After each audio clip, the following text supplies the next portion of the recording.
Alam mo, kung sa Toronto ka nakatira, malamang narinig mo na tong lugar na to. Tommy Thompson Park. Tahimik, malawak, parang binawi ng kalikasan ang lupa mula sa lungsod. Pero hindi lahat ng tao alam na tambakan lang to dati.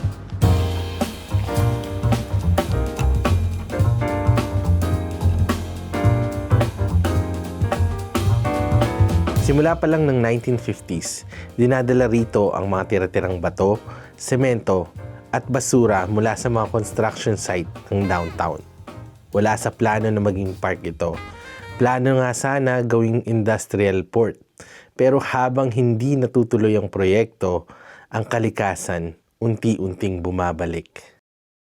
Mga halaman ang tumubo, mga ibon ang dumapo, at mula sa tambakan, naging tahanan ng mahigit 300 species ng ibon. Ngayon, ang Tommy Thompson Park ay isa sa pinakamagandang lugar sa Toronto para sa birdwatching.